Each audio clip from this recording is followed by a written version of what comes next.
నమస్తే.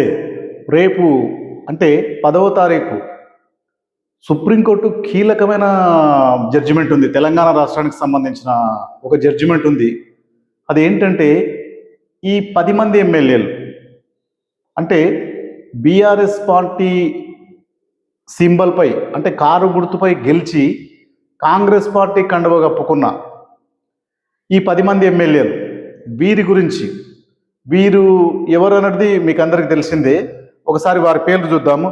కడియం శ్రీహరి, పోచారం శ్రీనివాసరెడ్డి, బండ్ల కృష్ణమోహన్ రెడ్డి, దానం నాగేందర్, కాలే యాదయ్య, గుడెం మహిపాల్ రెడ్డి, అరికపుడు గాంధీ, సంజయ్ కుమార్, ప్రకాష్ గౌడ్, తెల్లం వెంకట్రావు.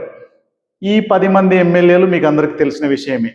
వీరి గురించి సుప్రీంకోర్టు గతంలో మాట్లాడడం, స్పీకర్ మీద కొంచెం ఆగ్రహాన్ని కూడా వ్యక్తం చేసినట్లు, ఇంకా అంటే ఘాటైన వ్యాఖ్యలు స్పీకర్ మీద కానీ అసెంబ్లీ కార్యదర్శి మీద కానీ కొంచెం ఘాటైన వ్యాఖ్యలు. మీకు ఎంత సమయం కావాలి? మీరు అంటే మహారాష్ట్ర మాదిరి చేద్దాం అనుకుంటున్నారా? మీరు ఈ విషయంలో ఎలాంటి చర్యలు తీసుకున్నారో మాకు తెలపండి అంటూ ఘాటుగా వ్యాఖ్యలు చేయడం జరిగింది. అంటే మీకు సమయం ఇంకా సరిపోదా? వీరు పార్టీ ఫిరాయించినా కూడా వీరి మీద చర్యలేవి, ఏం తీసుకున్నారు, ఇవి మాకు కావాలి అనేటట్లు సుప్రీంకోర్టు ఘాటుగా విమర్శించడం. ఈ నేపథ్యంలో కేటీఆర్ గారు కూడా కొంచెం ఖచ్చితంగా వస్తాయి, మీరు కార్యకర్తలను ఉద్దేశించి వాళ్ళు ఒక సభలో మాట్లాడుతూ ఖచ్చితంగా తెలంగాణలో ఉప ఎన్నికలు వస్తాయి, మీరు సిద్ధంగా ఉండండి అని వారి కార్యకర్తలను ఉద్దేశించి మాట్లాడడం జరిగింది. అంటే ఎలక్షన్లు ఖచ్చితంగా వస్తాయి, మీరు సిద్ధంగా ఉండండి అంటే సుప్రీంకోర్టు జడ్జిమెంట్ చూస్తే కూడా అంటే వేరే రాష్ట్రాల్లో ఈ అనర్హత వేటు వేరే రాష్ట్రాలకు వేసింది. ఈ తెలంగాణలో మనం ఇంకోటి కూడా అనుకోవచ్చు, బీఆర్ఎస్ గవర్నమెంట్ ఉన్నప్పుడు అంటే కేసీఆర్ ముఖ్యమంత్రిగా ఉన్నప్పుడు కూడా ఇటు కాంగ్రెస్ ఎమ్మెల్యేలను కానీ అటు తెలుగుదేశం ఎమ్మెల్యేలను కానీ వేరే సిపిఎం వాళ్ళను కూడా ఒక్కో ఎమ్మెల్యే ఉంటే వాళ్ళను కూడా తీసుకోవడం జరిగింది. ఇలా తీసుకున్నారు కదా, మళ్ళీ అప్పుడు ఎందుకు అనర్హత వేటు పడలేదని మనకు ఒక డౌట్ రావచ్చు. కానీ అప్పుడు ఏమైందంటే మెజారిటీ శాసనసభ్యులు అంటే శాసనసభాపక్షం, తెలుగుదేశం ఏమో శాసనసభాపక్షం మొత్తం బీఆర్ఎస్లో విలీనం అయిపోయింది. తలసాని శ్రీనివాస్ యాదవ్ వారికి తీసుకొని వారికి మంత్రి పదవి కూడా ఇవ్వడం జరిగింది. అట్లాగే ఈ 18 మందిలో మెజారిటీ ఎమ్మెల్యేలు అంటే ఇప్పుడు సబితా మేడం ఆమెను తీసుకున్నప్పుడు అప్పుడు 12 మంది ఎమ్మెల్యేలు రావడం, సబితా మేడంకు మినిస్ట్రీ పదవి కూడా ఇవ్వడం. అంటే అక్కడ కేసు వేయడానికి మెజారిటీ ఇక్కడ వచ్చేసింది, శాసనసభ మెజారిటీ ఇక్కడ వచ్చేసింది, విలీనమైంది అనేది తెలిపినందువల్ల అట్లా ప్రొలాంగ్ అయిపోయిందేమో. కానీ ఇప్పుడు అలా లేదు కదా, శాసనసభ మొత్తం అంటే మెజారిటీ ఎమ్మెల్యేలు బీఆర్ఎస్ నుండి కాంగ్రెస్ పార్టీకి రాలేదు కదా, అందుకు ఇబ్బందులు అవుతున్నట్లు మనకు అర్థమవుతుంది. కానీ ఈ విషయంలో ఒకవేళ స్పీకర్ గారితో పవర్ ఉంటే కొంచెం జాప్యం చేసుకుంటూ ఇలాగే ప్రొలాంగ్ చేసుకుంటూ వెళ్ళొచ్చు. కానీ సుప్రీంకోర్టు దీనిలో ఇన్వాల్వ్ అయ్యి ఘాటైన వ్యాఖ్యలు చేయడం వల్ల ఏమవుతుందంటే మీరు ఎందుకు తీసుకుంటలేరు వాళ్ళ మీద చర్యలు అని స్పీకర్ని కానీ తర్వాత అసెంబ్లీ కార్యదర్శిని కానీ అడగడం, ఘాటుగా మాట్లాడడం, మాకు ఏదో తెలపండి అని చెప్పడం, ఇవన్నీ సంకేతాలు చూస్తుంటే ఏమవుతుందంటే వీళ్ళ మీద రేపు జడ్జిమెంటు ఏదో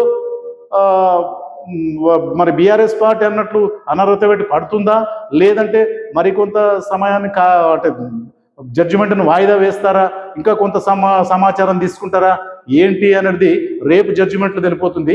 బీఆర్ఎస్ వర్గాల నుండి అందుతున్న సమాచారం ప్రకారం అయితే రేపు ఖచ్చితంగా మాకు అనుకూలమైన తీర్పే వస్తుంది, ఖచ్చితంగా 10 మంది మీద అనర్హత వేటు పడుతుంది, మేము ఎన్నికలకు సిద్ధంగా ఉండండి అని కార్యకర్తలను నాయకులను ఉత్తేజపరిచినట్లు అంటే సిద్ధంగా ఉండండి అని తయారు చేస్తున్నట్లు బీఆర్ఎస్ వర్గాల నుండి మనకు అందుతున్న సమాచారం. వారు ఈ రోజే కొంతమంది ఎమ్మెల్యేలతో కేటీఆర్ గారు కూడా మీటింగ్ పెట్టుకొని ఈ చర్చ కూడా ఆ మీటింగ్లో వచ్చింది అన్నట్లు వార్తలు అందుతున్నాయి. మరి చూడాలి ఇప్పుడు కాంగ్రెస్ ప్రభుత్వం ఏం చేస్తుంది, ముఖ్యమంత్రి రేవంత్ రెడ్డి గారు ఏం చేస్తారు, ఎలా ఆపుతారా, లేదంటే ఎన్నికలకు వెళ్ళి మరి కాంగ్రెస్ పార్టీ గుర్తు మీద వాళ్ళని గెలిపించుకుంటారా ఏంటి అనేది రేపు తెలిపోతుంది. అయితే ఈ రోజే కడియం శ్రీహరి గారు ఒక కామెంట్ చేయడం జరిగింది మీడియాను ఉద్దేశించి, మేం సిద్ధమే, తగ్గేదే లేదు, 80% తగ్గేదే లేదు, ఒకవేళ జడ్జిమెంట్ ఎలా వచ్చినా సరే ఎన్నికలకు సిద్ధమే, మళ్ళీ కాంగ్రెస్ పార్టీ గుర్తుతోటి పోటీ చేయడానికి సిద్ధంగా ఉన్నాను అని చెప్పేసి వారు కడియం శ్రీహరి గారు కామెంట్ చేయడం జరిగింది. అంటే ఒక కొద్ది టైం కిందట, అంటే ఈ రోజు, అంటే వారు రేపు జడ్జిమెంట్ వస్తుంది కాబట్టి ఈ రోజు వారి మాటల్లో ఏంటంటే సిద్ధమే, ఏదైనా ఏమన్నా కాక తగ్గేదే లేదు, ఎట్టి పరిస్థితి తగ్గేదే లేదు, ఖచ్చితంగా మేము కాంగ్రెస్ పార్టీ గుర్తుతోన చేస్తాం. మరి మిగతా ఎమ్మెల్యేలు కూడా అదే లెక్కలో ఉన్నారా, మరి పోటీకి సిద్ధమేనా, లేకుంటే ఫలితం ఎలా ఉంటుందో అని ఏమన్నా సంశయం పడుతున్నారా? ఒకవేళ జడ్జిమెంట్ వీళ్ళకు అనుకూలంగా రాకుండా, అంటే ఆ అనర్హత వేటు పడకుండా ఏమైనా చర్యలు తీసుకుంటారా అనేది రేపు సుప్రీంకోర్టు జడ్జిమెంట్తో తేలిపోతుంది. కానీ వేరే అంటే పక్క రాష్ట్రాల జడ్జిమెంట్లు మాత్రం అనర్హత వేట్లు పడ్డాయి, వాళ్ళకి అక్కడ రీఎలక్షన్లు కూడా జరిగినాయి. మరి దాంతోపాటు అందుకోసమేనేమో టీఆర్ఎస్ వర్గాలు ఏంటంటే ఫుల్ ఖుషిలో ఉన్నాయి. అంటే ఖచ్చితంగా వాళ్ళకి పడుతుంది, ఇవి తిరిగి ఉప ఎన్నికలు వస్తాయి, ఖచ్చితంగా మనమే విజయం సాధించాలి అనేటట్లు వారి అంతర్గత మీటింగ్లో మాట్లాడుతున్నట్లు వాళ్ళ వర్గాల నుండి మనకు అందుకున్న సమాచారం. మరి చూడాలి, తెలంగాణ రాష్ట్రంలో ఇప్పుడు ఉన్న పరిస్థితుల్లో మళ్ళీ 10 ఎమ్మెల్యేల ఉప ఎన్నికలు రావడం అనేది మరి తథ్యంగా కనపడుతున్నట్లు రేపు జడ్జిమెంట్ని బట్టి మనకు అర్థమవుతుంది.